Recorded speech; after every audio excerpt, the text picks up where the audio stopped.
வணக்கம். ஜெம் துளிகள். சென்னையில் இன்று முதல் வணிக பயன்பாட்டிற்கான எரிவாயு சிலிண்டர் விலையில் ரூ. 268.50 உயர்ந்துள்ளது. சென்னையில் வணிக பயன்பாட்டிற்கான சமையல் எரிவாயு சிலிண்டர் ரூ. 2119.50 விற்பனை செய்யப்பட்டு வந்தது. இந்நிலையில் வணிக பயன்பாட்டிற்கான சமையல் எரிவாயு சிலிண்டர் விலையை எண்ணெய் நிறுவனம் இன்று உயர்த்தியுள்ளது. அதன்படி 19 கிலோ எடையுள்ள ஒரு சமையல் எரிவாயு சிலிண்டர் விலை ரூ. 268.50 உயர்த்தப்பட்டுள்ளது. இதனால் சென்னையில் இன்று முதல் வணிக பயன்பாட்டிற்கான சமையல் எரிவாயு சிலிண்டர் விலை ரூ. 2406 விற்பனை செய்யப்படுகிறது. அதே சமயத்தில் சென்னையில் வீட்டு உபயோக எரிவாயு சிலிண்டர் விலை ரூ. 965.50 விற்பனை செய்யப்படுகிறது. மேலும் வீட்டு உபயோக எரிவாயு சிலிண்டர் விலை கடந்த 22ஆம் தேதி உயர்த்தப்பட்டது என்பது குறிப்பிடத்தக்கது. சமையல் எண்ணெய் இருப்பு வைப்பு கட்டுப்பாடு நீட்டிக்கப்பட்டுள்ளதாக மத்திய அரசு கூறியுள்ளது. சமையல் எண்ணெய் விலை உயர்ந்து வருவதால் பதுக்கலை கட்டுப்படுத்தும் நடவடிக்கையாக அதை இருப்பு வைப்பதற்கான உச்சவரம்பை மத்திய நுகர்வோர் விவகார அமைச்சகம் நிர்ணயித்தது. இதையடுத்து கடந்த அக்டோபர் மாதம் பிறப்பிக்கப்பட்ட இந்த உத்தரவு நேற்றுடன் முடிவடைந்த நிலையில் சமையல் எண்ணெய் இருப்பு வைப்பதற்கான உச்சவரம்பை டிசம்பர் மாதம் வரை நீட்டித்து மத்திய நுகர்வோர் விவகார அமைச்சகம் புதிய உத்தரவை வெளியிட்டது. அதன்படி சில்லறை வியாபாரிகள் 30 குவிண்டால் வரையும், மொத்த வியாபாரிகள் 500 குவிண்டால் வரையும் ஏராளமான கிளைகளை கொண்ட பெரு நிறுவனங்களில் சில்லறை கடைகள் 30 குவிண்டால் வரையும், அவற்றின் டெப்போக்கள் 1000 குவிண்டால் வரையும் இருப்பு வைத்துக் கொள்ளலாம். மேலும் சமையல் எண்ணெய் உற்பத்தி நிறுவனங்கள் 90 நாட்கள் வரை இருப்பு வைத்துக் கொள்ளலாம். அதேபோல் எண்ணெய் வித்துக்களை சில்லறை வியாபாரிகள் 100 குவிண்டால் வரையும், மொத்த வியாபாரிகள் 2000 குவிண்டால் வரையும், உற்பத்தி நிறுவனங்கள் 90 நாட்கள் வரையும் இருப்பு வைத்துக் கொள்ளலாம். இந்நிலையில் உக்ரைன் போர் உள்ளிட்ட உலகளாவிய சூழ்நிலையை கருதி இந்த முடிவு எடுக்கப்பட்டதாக மத்திய அரசு தெரிவித்துள்ளது. காஷ்மீரில் பாதுகாப்பு படையினர் நடத்திய துப்பாக்கிச் சூட்டில் பயங்கரவாதி சுட்டுக் கொல்லப்பட்டான். ஜம்மு காஷ்மீர் யூனியன் பிரதேசத்தில் பாதுகாப்பு படையினர் மற்றும் காஷ்மீர் போலீசார் இணைந்து பயங்கரவாத ஒழிப்பு நடவடிக்கையில் ஈடுபட்டு வருகின்றனர். இந்நிலையில் காஷ்மீரின் சோபியான் மாவட்டம் துர்க்வாங்கம் என்ற பகுதியில் பயங்கரவாதிகள் பதுங்கி இருப்பதாக பாதுகாப்பு படையினருக்கு ரகசிய தகவல் கிடைத்தது. இதை அடுத்து அந்த பகுதியில் பாதுகாப்பு படையினர் தேடுதல் வேட்டை நடத்தினர். அப்போது பாதுகாப்பு படையினரை குறிவைத்து பயங்கரவாதிகள் துப்பாக்கிச்சூடு நடத்தியதால் அந்த பகுதியை சுற்றி வளைத்து பாதுகாப்பு படையினர் பதிலடி தாக்குதல் நடத்தினர். அதனைத் தொடர்ந்து பல மணி நேரம் நீடித்த துப்பாக்கிச் சூட்டில் ஒரு பயங்கரவாதி சுட்டுக் கொல்லப்பட்டான். மேலும் என்கவுண்டர் நடந்த பகுதியில் மேலும் சில பயங்கரவாதிகள் பதுங்கி இருக்கலாம் என்பதால் பாதுகாப்பு படையினர் தொடர்ந்து தேடுதல் வேட்டையில் ஈடுபட்டு வருகின்றனர். நேபாள பிரதமர் ஷேர் பகதூர் தூபா இந்தியாவில் 3 நாள் சுற்றுப்பயணம் மேற்கொள்கிறார். நேபாள பிரதமர் ஷேர் பகதூர் தூபா இந்தியாவில் சுற்றுப்பயணம் மேற்கொள்ளும் நிலையில் மத்திய வெளி விவகாரத்துறை மந்திரி ஜெய்சங்கரை அவர் இன்று சந்திக்க இருக்கிறார். இதையடுத்து பிரதமர் நரேந்திர மோடி மற்றும் குடியரசு துணைத் தலைவர் வெங்கையா நாயுடு ஆகியோரை நாளை சந்தித்து பேசுகிறார். அதனைத் தொடர்ந்து பல்வேறு நிகழ்ச்சிகளில் கலந்து கொள்ளும் அவர் பாஜகவின் அலுவலகத்திற்கு நேரில் சென்று அக்கட்சியின் தேசிய தலைவர் JP நட்டாவை சந்தித்து பேசுகிறார். மேலும் வருகிற 3ஆம் தேதி வரை நேபாள பிரதமர் தூபா இந்தியாவில் சுற்றுப்பயணம் மேற்கொள்ள இருக்கும் நிலையில் இந்த பயணத்தில் இரு நாட்டு உறவுகள், வளர்ச்சி, வர்த்தகம், பொருளாதார ஒத்துழைப்பு உள்ளிட்ட விஷயங்கள் பற்றி ஆலோசனை மேற்கொள்ளப்படும் என கூறப்படுகிறது. திருப்பதி கோவிலில் முதியோர், மாற்றுத்திறனாளிகள், நோய்வாய்ப்பட்டவர்கள் சாமி தரிசனம் செய்ய 8ஆம் தேதி ஆன்லைனில் டோக்கன்கள் வெளியிடப்படுகிறது. கொரோனா தொற்று பரவல் குறைந்ததால் திருப்பதி ஏழுமலையான் கோவிலில் அதிக எண்ணிக்கையில் பக்தர்கள் சாமி தரிசனம் செய்து வருகின்றனர். அதேபோல் முதியோர், மாற்றுத்திறனாளிகள் மற்றும் நோய்வாய்ப்பட்டவர்களும் சாமி தரிசனம் செய்ய 2 ஆண்டுகளுக்கு பிறகு தரிசன டோக்கன்கள் ஒதுக்கீடு வருகிற 8ஆம் தேதி காலை 11 மணி அளவில் திருமலை திருப்பதி தேவஸ்தான இணையதளத்தில் வெளியிட வெளியிடப்படுகிறது. மேலும் தொழில்நுட்ப கோளாறால் இன்று தரிசன டோக்கன்கள் வெளியிடுவதற்கு பதிலாக வருகிற 8ஆம் தேதிக்கு மாற்றப்பட்டுள்ளது. இதையடுத்து ஒரு நாளைக்கு 1000 டோக்கன்கள் வீதம் வழங்கப்படும் நிலையில் முதியோர், மாற்றுத்திறனாளிகள் மற்றும் நோய்வாய்ப்பட்டவர்கள் வருகிற 9ஆம் தேதியில் இருந்து தினமும் காலை 10 மணிக்கு மூலவர் ஏழுமலையானை தரிசனம் செய்ய கோவிலுக்குள் அனுமதிக்கப்படுவார்கள். திருவாரூர் தியாகராஜர் சுவாமியை தரிசிக்க ஆன்மீக சொற்பொழிவாளர் ஸ்ரீ ரவிசங்கர் ஹெலிகாப்டரில் வந்து சுவாமி தரிசனம் செய்தார். திருவாரூர் மாவட்டத்தில் உலக புகழ்பெற்ற பழமை வாய்ந்த தியாகராஜர் கோவிலில் ஆழி தேரோட்டம் வெகு விமர்சையாக நடைபெற்றது. இந்நிகழ்ச்சியில் பங்கு கொள்ள இயலாத காரணத்தினால் திருவாரூர் மற்றும் திருவாரூர் சுற்றுவட்டார பகுதியில் உள்ள ஆன்மீக தலங்களுக்கு செல்ல விரும்பிய ஸ்ரீ ரவிசங்கர் ஹெலிகாப்டர் மூலமாக வந்து தியாகராஜர் கோவிலில் சுவாமி தரிசனம் செய்தார். இதனைத் தொடர்ந்து தியாகராஜர் கோவிலில் உள்ள பல சிறு அத்தனை கோவில்களுக்கும் சென்று வழிபாடு நடத்தினார். பின்னர் ஆசியாவின் மிகப்பெரிய தேரான ஆழி தேரினை பார்வையிட்டு சென்றார். காஞ்சிபுரத்தில் இளம் விவசாயிகள் மேலை நாடுகளைப் போல் பயிர்களுக்கு ட்ரோன்கள் மூலம் பூச்சிக்கொல்லி மருந்து தெளித்து வருகின்றனர். காஞ்சிபுரம் மாவட்டத்தில் நிலத்தை உழுவதற்கும் தண்ணீர் பாய்ச்சுவதற்கும் நவீன தொழில்நுட்ப உத்திகளை கையாண்டு வரும் விவசாயிகள் தற்போது மேலை நாடுகளுக்கு இணையாக பூச்சிக்கொல்லி மருந்துகளை தெளிக்க ட்ரோன் எந்திரங்களையும் பயன்படுத்த தொடங்கியுள்ளனர். இந்நிலையில் வாலஜாபாத் ஒன்றியம் பள்ளம்பாக்கம் கிராமத்தில் நெல் பயிர் செய்யும் விவசாயிகள் பயிர்களுக்கு பூச்சிக்கொல்லி மருந்து தெளிக்க நவீன உத்திகள் மூலம் ட்ரோன்களை பயன்படுத்தி வருகின்றனர். தற்போது இளம் விவசாயிகள் ஒரு சிலர் மட்டுமே ட்ரோன்களை பயன்படுத்தி வரும் நிலையில் அதன் பயன்பாடுகளை அறிந்து அனைத்து விவசாயிகளும் ட்ரோன்களை பயன்படுத்தும் காலம் வெகு தொலைவில் இல்லை என்பது நிதர்சன உண்மையாகியுள்ளது. பிற்படுத்தப்பட்ட சமுதாயத்தினருக்கு முன்னுரிமை வழங்க வேண்டும் என பிற்படுத்தப்பட்டோர் உரிமைக்கான கூட்டமைப்பினர் கோவையில் கோரிக்கை விடுத்தனர். வன்னியர்களுக்கான 10.5% இடஒதுக்கீட்டை உச்சநீதிமன்றம் ரத்து செய்யப்பட்ட நிலையில் பிற்படுத்தப்பட்டோர் உரிமைக்கான கூட்டமைப்பு சார்பாக கோவையில் செய்தியாளர்கள் சந்திப்பு நடைபெற்றது. இதில் கூட்டமைப்பின் ஒருங்கிணைப்பாளர் ரத்ன சபாபதி, ஓய்வு பெற்ற காவல்துறை அதிகாரி வெள்ளிங்கிரி, வழக்கறிஞர் திருஞானம், வேலுசாமி உள்ளிட்ட நிர்வாகிகள் செய்தியாளர்களை சந்தித்தனர். அப்போது பேசிய அவர்கள், உச்சநீதிமன்றம் அளித்த தீர்ப்பு மிகச் சரியானது எனவும் இதனை தமிழக அரசு பின்பற்றி பிற்படுத்தப்பட்ட சமுதாயத்தினருக்கு உயர்கல்வி, அரசு பணி உள்ளிட்டவைகளுக்கு முன்னுரிமை வழங்க வேண்டும் என பிற்படுத்தப்பட்டோர் உரிமைக்கான கூட்டமைப்பினர் கோரிக்கை விடுத்தனர். அந்த ஆணையத்தில் எடுக்கப்பட்ட தரவுகள் அந்த ஆணையத்தில் இருந்த 14 உறுப்பினர்களால் ஏற்றுக்கொள்ளப்படவில்லை. அது ஒரு சமூகம் சார்ந்த தரவுகள் என்றும் அம்பாசங்கர் அவர்கள் பிளாங்க், அதாவது புள்ளியிடப்பட்ட இடத்தில் கையெழுத்து கேட்டார் என்றும் பல்வேறு குற்றச்சாட்டுகளை எழுப்பி 14 மெம்பர்கள் ஒரு ரிப்போர்ட்டை அளித்தனர். 1985 அம்பாசங்கர் தனியாக ஒரு ரிப்போர்ட் கொடுத்தாரு.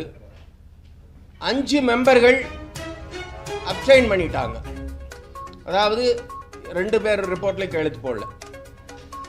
ஸோ அன்றைய 1985 வருடம் இருந்த தமிழக அரசு இந்த 2 ரிப்போர்ட்டுகளையும் பரிசீலித்து அம்பாசங்கர் அவர்களது ரிப்போர்ட் மைனாரிட்டி ரிப்போர்ட் என்றும் 14 உறுப்பினர்கள் கொடுத்த ரிப்போர்ட்டை மெஜாரிட்டி ரிப்போர்ட் என்றும் பெயரிட்டு மெஜாரிட்டி ரிப்போர்ட்டை ஏற்றுக்கொண்டு பிற்படுத்தப்பட்டோருடைய இடஒதுக்கீடு 50% தொடரும் என்று அறிவித்தது.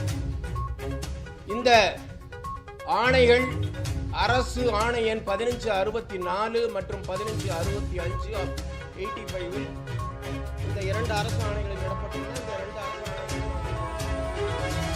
விளம்பர இடைவேளைக்கு பின் ஜெம் துளிகள் தொடரும்.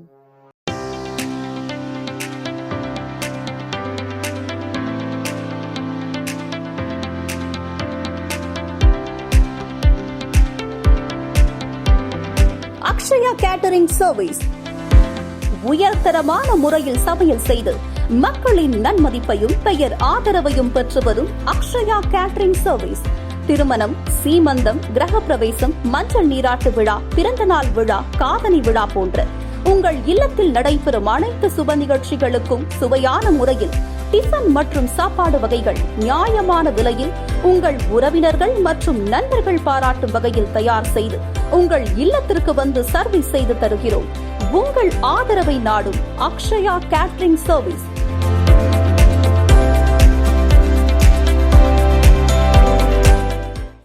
ஜெம் துளிகள் தொடர்கின்றன. முதலியார்குப்பம் படகு குழாமில் புதிய வகையான மிதிப்படகினை படகு குழாம் நிர்வாகம் அறிமுகம் செய்துள்ளனர். செங்கல்பட்டு மாவட்டம் செய்யூர் அடுத்த முதலியார்குப்பம் பகுதியில் உள்ள படகு குழாமிற்கு தினமும் ஏராளமான சுற்றுலா பயணிகள் வந்து செல்கின்றனர். இங்குள்ள சுற்றுலா தலத்திற்கு சுற்றுலா பயணிகள் வருகை அதிகரிக்கவும், சுற்றுலா பயணிகளை கவரும் வகையில் சுற்றுலா பயணிகள் அமர்ந்து இயற்கையை ரசிப்பதற்காக இருக்கைகள், கூடாரங்கள் உள்ளிட்ட பல்வேறு மேம்பாட்டு பணிகளை மேற்கொண்டு வருகின்றனர். அந்த வகையில் தற்போது சுற்றுலா பயணிகள் சவாரி செய்ய புதிய வகையான மிதிப்படகினை படகு குழாம் நிர்வாகம் அறிமுகம் செய்துள்ளனர். ஒரே நேரத்தில் இருவர் பயணிக்கக்கூடிய இந்த மிதிப்படகில் அரை மணி நேரம் சவாரி செய்ய 300 ரூபாய் கட்டணம் பெறப்படுகிறது. இதனால் சுற்றுலா பயணிகள் ஆர்வமுடன் இந்த மிதிப்படகில் உற்சாக பயணம் மேற்கொண்டு வருகின்றனர். காஞ்சிபுரத்தில் பெட்ரோல் டீசல் விலை உயர்வை கண்டித்து மாவட்ட காங்கிரஸ் சார்பில் கண்டன ஆர்ப்பாட்டம் நடைபெற்றது. காஞ்சிபுரம் மாவட்டம் குன்றத்தூரில் பெட்ரோல் டீசல் விலை உயர்வை கண்டித்து காங்கிரஸ் கட்சியினர் ஆர்ப்பாட்டத்தில் ஈடுபட்டனர். காஞ்சிபுரம் மாவட்ட துணைத் தலைவர் கௌதமன் தலைமையில் மணஞ்சேரி பெட்ரோல் நிலையம் எதிரே நடைபெற்ற இந்த கண்டன ஆர்ப்பாட்டத்தில் மத்திய அரசை கண்டித்து முழக்கங்கள் எழுப்பப்பட்டது. இந்த கண்டன ஆர்ப்பாட்டத்தில் காங்கிரஸ் கட்சியை சேர்ந்த 50க்கும் மேற்பட்டோர் கலந்து கொண்டனர். விலையை வரலாறு காணாத அளவுக்கு உயர்த்தியிருக்கும் மோடி அரசை கண்டித்து அன்னை சோனியா காந்தி அவர்களின் உத்தரவு பேரில் ஸ்ரீபெரும்புதூர் சட்டமன்ற உறுப்பினர் அண்ணன் திரு செல்வ பெருந்தேர் அவர்களின் உத்தரவு பேரில் பாசமிகு அண்ணன் கௌதமன் மாவட்ட துணைத் தலைவர் அவர்கள் தலைமையில் இங்கு போராட்டம் நடத்துகிறோம். பெட்ரோல் டீசல் விலையை கண்டித்து கடந்த 5 நாட்களில் கிட்டத்தட்ட 7 ரூபாய் பெட்ரோலுக்கும் சமையல் ஏழை மக்கள் பயன்படுத்தும் சிலிண்டர் விலையில் 50 ரூபாய் விலையேற்றத்தை கண்டித்து இந்த ஆர்ப்பாட்டத்தை. சிதம்பரம் அருகே அரசு பேருந்து ஓட்டுநரின் கட்டுப்பாட்டை இழந்து தலைக்குப்புற கவிழ்ந்து விபத்துக்குள்ளானது. கடலூர் மாவட்டம் சிதம்பரத்தில் இருந்து அரசு பேருந்து ஒன்று கும்பகோணம் நோக்கி சென்று கொண்டிருந்தது. அப்போது பேருந்து சிதம்பரம் அடுத்த புறவழி சாலை அருகே வரும்போது ஓட்டுநரின் கட்டுப்பாட்டை இழந்த பேருந்து சாலையின் ஓரம் உள்ள பள்ளத்தில் தலைக்குப்புற கவிழ்ந்து விபத்துக்குள்ளானது. இந்த விபத்தில் ஓட்டுநர் உட்பட பேருந்தில் இருந்த 20க்கும் மேற்பட்டவர்கள் காயங்களுடன் உயிர் தப்பினர். இதனைத் தொடர்ந்து சம்பவம் அறிந்து விரைந்து வந்த தீயணைப்பு துறையினர் மற்றும் காவல்துறையினர் பேருந்தில் இருந்தவர்களை உடனடியாக மீட்டு சிதம்பரம் ராஜா முத்தையா அரசு மருத்துவக் கல்லூரி மருத்துவமனையில் சிகிச்சைக்காக அனுமதித்தனர். மேலும் இது தொடர்பாக காவல்துறையினர் வழக்கு பதிவு செய்து விசாரணை நடத்தி வருகின்றனர். வடலூரில் நூதன முறையில் பண மோசடி செய்ய முயன்ற பெண் உள்பட 5 பேரை காவல்துறையினர் கைது செய்தனர். கடலூர் மாவட்டம் வடலூர் காவல்துறையினர் கருங்குழி பகுதியில் ரோந்து பணியை மேற்கொண்டனர். அப்போது வள்ளலார் தீஞ்சுவை நீரோடை அருகே நின்று கொண்டிருந்த 5 பேரை பிடித்து விசாரணை செய்ததில் அவர்கள் முன்னுக்கு பின் முரணாக பதில் அளித்துள்ளனர். இதில் சந்தேகம் அடைந்த காவல்துறையினர் அவர்களை காவல் நிலையத்திற்கு அழைத்து சென்று நடத்திய விசாரணையில் அவர்கள் பெரம்பலூர் மாவட்டம் வசிஷ்டபுரத்தை சேர்ந்த ராமசாமி, சாத்தூர் அடுத்த அம்மேரிபாளையத்தைச் சேர்ந்த சுப்புராஜ், கணேசன், சரவணகுமார், பார்வதி என்பது தெரியவந்தது. மேலும் தொடர்ந்து நடத்திய விசாரணையின் போது ராமசாமி கூறுகையில் கருங்குழி கிராமத்தைச் சேர்ந்த தமிழ் என்பவர் தன்னிடம் போலி ரூபாய் நோட்டுகளை கொடுத்து மாற்றி தருமாறு கேட்டுள்ளார். இதனை அடுத்து சுப்புராஜ், பார்வதி, சரவணகுமார் ஆகியோர் உதவியுடன் பொதுமக்களிடம் மை தடவிய 500 ரூபாய் நோட்டுகளை காண்பித்து அதனை ரசாயனம் கலந்த தண்ணீரில் விட்டு எடுத்தால் உண்மையான ரூபாய் நோட்டுகள் கிடைக்கும் என நம்ப வைத்து பணம் பறிக்க திட்டமிட்டதாக தெரிவித்துள்ளனர். இது குறித்து வழக்கு பதிவு செய்த காவல்துறையினர் 5 பேரை கைது செய்து தப்பி ஓடிய தமிழ் என்பவரை தேடி வருகின்றனர். திருத்துறைப்பூண்டி அருகே இந்திய தேசிய காங்கிரஸ் சார்பில் மத்திய பாஜக அரசை கண்டித்து நூதன போராட்டம் நடைபெற்றது. திருவாரூர் மாவட்டம் திருத்துறைப்பூண்டி அண்ணா சாலை அருகே இந்திய தேசிய காங்கிரஸ் இளைஞர் காங்கிரஸ் சார்பில் நூதன போராட்டம் நடைபெற்றது. இந்த போராட்டத்தில் சமையல் எரிவாயு மற்றும் வீட்டு சமையல் பாத்திரங்களுக்கு மாலை அணிவித்து நூதன முறையில் தங்களுடைய எதிர்ப்புகளை தெரிவித்து மத்திய பாஜக அரசுக்கு எதிராக கண்டன கோஷங்கள் எழுப்பப்பட்டது.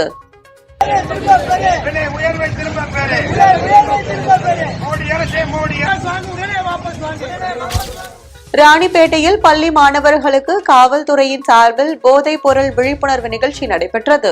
ராணிப்பேட்டை அரசு மேல்நிலைப் பள்ளியில் மாணவர்களுக்கான போதைப் பொருள் விழிப்புணர்வு நிகழ்ச்சி காவல்துறையின் சார்பில் நடைபெற்றது. இந்நிகழ்ச்சியில் சிறப்பு அழைப்பாளராக மாவட்ட காவல் துணை கண்காணிப்பாளர் பிரபு பங்கேற்று போதைப் பொருள் பயன்படுத்துவதால் ஏற்படும் தீமைகள் மற்றும் பாதிப்புகள் குறித்து எடுத்துக் கூறினார். இதில் தொடர்ந்து பேசிய அவர், மாணவர்கள் போதை பழக்கத்திற்கு ஒருபோதும் அடிமையாகி விடக்கூடாது எனவும், மாணவர்கள் தங்களது நண்பர்கள் போதை பழக்கத்திற்கு உட்பட்டு இருந்தால் அவரை அதிலிருந்து மீட்பது மிகவும் முக்கிய கடமை எனவும் ஆசிரியர் மற்றும் காவல்துறையினரிடம் தகவலை தெரிவிக்க வேண்டும் என கேட்டுக் கொண்டார். மொபைல் போனோட யூசேஜை ரொம்ப கம்மிப்படுத்தினால் மட்டுமே உங்களோட வாழ்க்கையில நீங்க முன்னேற முடியும். உங்களுடைய பேரண்ட்ஸ்டையும் உங்க டீச்சர்ஸ்டையும் உங்களுடைய ஆம்பிஷனை சொல்லுங்க, உங்களுடைய எய்ம் என்னன்னு சொல்லுங்க. நான் இந்த மாதிரி ஆகணும், நான் ஐஏஎஸ் ஆகணும், ஐபிஎஸ் ஆகணும், ஒரு டாக்டர் ஆகணும் அப்படின்னு உங்களோட எய்மை சொல்லும் போது உங்களை தட்டி கொடுத்து உங்களோட கொண்டு போவர்கள் யாருன்னு பாத்தீங்கன்னா ஆசிரியர்கள் மட்டும், உங்களுடைய பெற்றோர்கள் மட்டும். யாரும் உங்களுக்கு தட்டி கொடுக்கவே மாட்டாங்க. யாருடைய பிள்ளையையும் தன் பிள்ளை போல் வளர்ப்பது ஆசிரியர்கள் மட்டுமே. அதை நீங்க என்னைக்குமே மனசுல வச்சுக்கணும். ஆசிரியர்கள் சொல்வதை கேட்கும் போது காவல்துறையிடமோ நீதித்துறையிடமோ நீங்கள் மண்டியிட தேவையில்லை.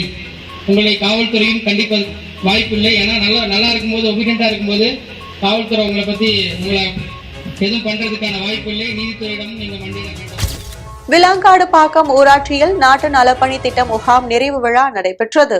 சென்னை செங்குன்றம் அடுத்த விலாங்காடு பாக்கம் ஊராட்சியில் ஸ்ரீ நல்லழகு நாடார் பாலிடெக்னிக் கல்லூரி மாணவ மாணவிகள் 100 பேர் பங்கேற்கும் 7 நாள் நாட்டு நலப்பணி திட்ட முகாம் நிறைவு விழா நடைபெற்றது.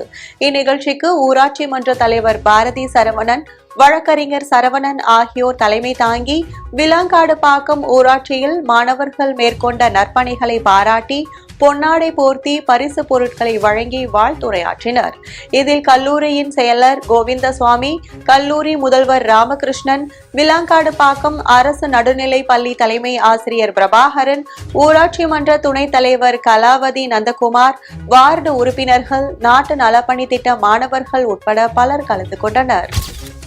மதுராந்தகம் அருகே உள்ள ஆத்தூர் சுங்கச்சாவடியில் திடீரென கட்டணம் உயர்ந்துள்ளதால் வாகன ஓட்டிகள் அதிர்ச்சி அடைந்துள்ளனர். நாடு முழுவதும் இன்று நள்ளிரவு முதல் சுங்க கட்டணம் உயர்ந்துள்ளது.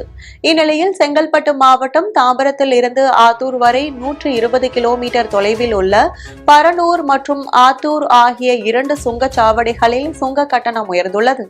ஏற்கனவே தினம்தோறும் பெட்ரோல் டீசல் விலை உயர்ந்து வருவதாகவும், இந்த சூழலில் சுங்க கட்டணம் உயர்வு என்பது சாமானிய மக்களை பாதிக்கும் என வாகன ஓட்டிகள் தெரிவிக்கின்றனர். எனவே உடனடியாக மத்திய அரசு மக்களின் வாழ்வாதாரத்தை காக்கும் வகையில் பெட்ரோல் மற்றும் சுங்க கட்டணம் குறைக்க நடவடிக்கை எடுக்க வேண்டும் என வாகன ஓட்டிகள் வேண்டுகோள் விடுத்துள்ளனர். கோவையில் காஷ்மீர் ஃபைல்ஸ் திரைப்படம் திரையிட்ட திரையரங்கத்தை எஸ்டிபிஐ கட்சியினர் முற்றுகையிட்டனர். கோவை வடகோவை பகுதியில் உள்ள திரையரங்கத்தில் காஷ்மீர் ஃபைல்ஸ் படம் திரையிடுவதை தடை செய்ய வலியுறுத்தி மாவட்ட எஸ்டிபிஐ கட்சி மாவட்ட செயலாளர் உஷேன் தலைமையில் 100க்கும் மேற்பட்டோர் முற்றுகை போராட்டத்தில் ஈடுபட்டனர். அப்போது காஷ்மீர் ஃபைல்ஸ் திரைப்படத்தை திரையிட தடை விதிக்க வேண்டி வலியுறுத்தி கோஷமிட்டனர். போராட்டத்தில் அசம்பாவிதத்தை தடுக்கும் வகையில் 100க்கும் மேற்பட்ட காவல்துறையினர் குவிக்கப்பட்டனர். இந்த முற்றுகை போராட்டத்தில் எஸ்டிபிஐ கட்சி மாவட்ட தலைவர் முஸ்தபா, பொதுச் செயலாளர்கள் அப்துல் காதர், முகமது இசாக், பொருளாளர் இக்பால், துணைத் தலைவர் சிவகுமார், கட்சி நிர்வாகிகள் உட்பட பலர் கலந்து கொண்டனர். அப்துல் காதர், கோவை மாவட்ட எஸ்டிபி கட்சியுடைய பொதுச் செயலாளர்.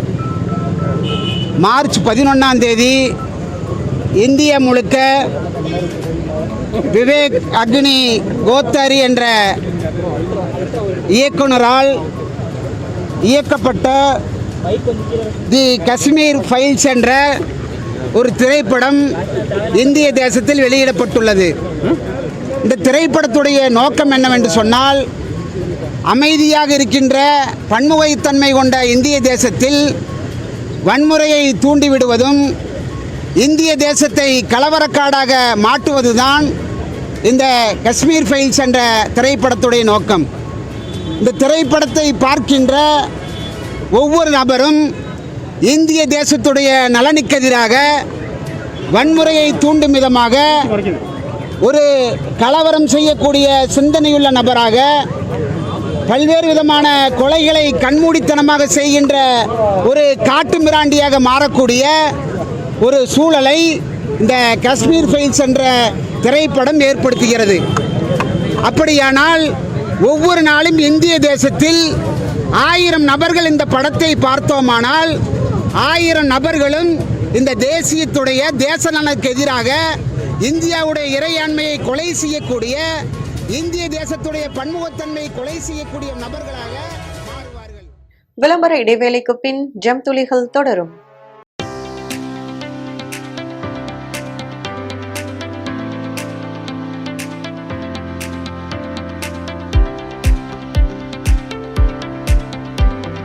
அக்ஷயா கேட்டரிங் சர்வீஸ் உயர்தரமான முறையில் சமையல் செய்து மக்களின் நன்மதிப்பையும் பெயர் ஆதரவையும் பெற்று வரும் அக்ஷயா கேட்டரிங் சர்வீஸ். திருமணம், சீமந்தம், கிரகப்பிரவேசம், மஞ்சள் நீராட்டு விழா, பிறந்தநாள் விழா, காதணி விழா போன்ற உங்கள் இல்லத்தில் நடைபெறும் அனைத்து சுப நிகழ்ச்சிகளுக்கும் சுவையான முறையில் டிஃபன் மற்றும் சாப்பாடு வகைகள் நியாயமான விலையில் உங்கள் உறவினர்கள் மற்றும் நண்பர்கள் பாராட்டும் வகையில் தயார் செய்து உங்கள் இல்லத்திற்கு வந்து சர்வீஸ் செய்து தருகிறோம். உங்கள் ஆதரவை நாடும் அக்ஷயா கேட்டரிங் சர்வீஸ்.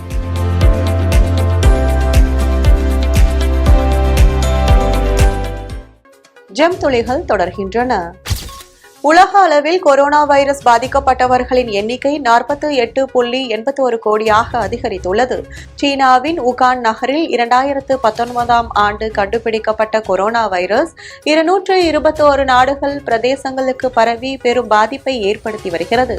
இந்நிலையில் உலகம் முழுவதும் கொரோனா வைரஸ் பாதிக்கப்பட்டவர்களின் எண்ணிக்கை 48,81,84,970 அதிகரித்துள்ளது. மேலும் வைரஸ் பாதிக்கப்பட்டவர்களில் 5,87,114 பேர் சிகிச்சை பெற்று வருகின்றனர். அதே சமயத்தில் கொரோனா பாதிப்பில் இருந்து இதுவரை 42,32,91,520 பேர் குணமடைந்துள்ளனர். இந்த நிலையில் கொரோனா வைரஸால் உலகம் முழுவதும் இதுவரை 61,66,336 பேர் உயிரிழந்துள்ளனர். அமெரிக்காவில் ஒவ்வொரு ஆண்டும் ஏப்ரல் 14ஆம் தேதியன்று தேசிய சீக்கியர் தினம் கொண்டாட நாடாளுமன்றத்தில் தீர்மானம் தாக்கல் செய்யப்பட்டுள்ளது. அமெரிக்காவில் கடந்த 100 ஆண்டுகளாகவே சீக்கிய மக்கள் குடியேறி வருகின்றனர். இந்நிலையில் அந்த இன மக்களுக்கு ஒரு அங்கீகாரம் அளிக்க முடிவு எடுத்துள்ள அமெரிக்கா ஒவ்வொரு ஆண்டும் ஏப்ரல் 14ஆம் தேதியன்று தேசிய சீக்கியர் தினம் கொண்டாட உள்ளனர். இதற்கான தீர்மானம் அந்த நாட்டின் நாடாளுமன்ற பிரதிநிதிகள் சபையில் தாக்கலாகியுள்ளது. மேலும் மேரி கே ஸ்கான்லாண்ட் கொண்டு வந்துள்ள இந்த தீர்மானத்தை சக எம்பிக்கள் ஆதரித்துள்ளனர். இதையடுத்து அமெரிக்காவின் இந்த தீர்மானத்திற்கு சீக்கிய சமூகத்தினர் வரவேற்பு அளித்துள்ளனர். ஐபிஎல் கிரிக்கெட் போட்டியில் லக்னோ அணி 6 விக்கெட் வித்தியாசத்தில் சென்னை அணியை வீழ்த்தி இந்த சீசனில் முதல் வெற்றியை பெற்றது. ஐபிஎல் கிரிக்கெட் தொடரின் 15வது சீசன் கடந்த 26ஆம் தேதி தொடங்கி கோலாகலமாக நடைபெற்று வருகிறது. இந்த தொடரில் நடைபெற்று வரும் 7வது போட்டியில் Lucknow super giants, Chennai super kings அணிகள் மோதியது. இந்த போட்டியில் டாஸ் வென்ற லக்னோ அணியின் கேப்டன் KL ராகுல் பந்துவீச்சை தேர்வு செய்தார். அதன்படி சென்னை அணி முதலில் பேட்டிங் செய்ய களமிறங்கியது. இதையடுத்து 20 ஓவர்கள் முடிவில் சென்னை அணி 7 விக்கெட் இழப்பிற்கு 210 ரன்கள் எடுத்தது. அதனைத் தொடர்ந்து விளையாடிய லக்னோ அணி 19.3 ஓவர்களில் 211 ரன்கள் அடித்து 6 விக்கெட் வித்தியாசத்தில் சென்னை அணியை வீழ்த்தி வெற்றி பெற்றது. இத்துடன் ஜெம் துளிகள் நிறைவடைகின்றன. மீண்டும் துளிகளை காண இணைந்திருங்கள் ஜெம் தொலைக்காட்சியுடன். நன்றி, வணக்கம்.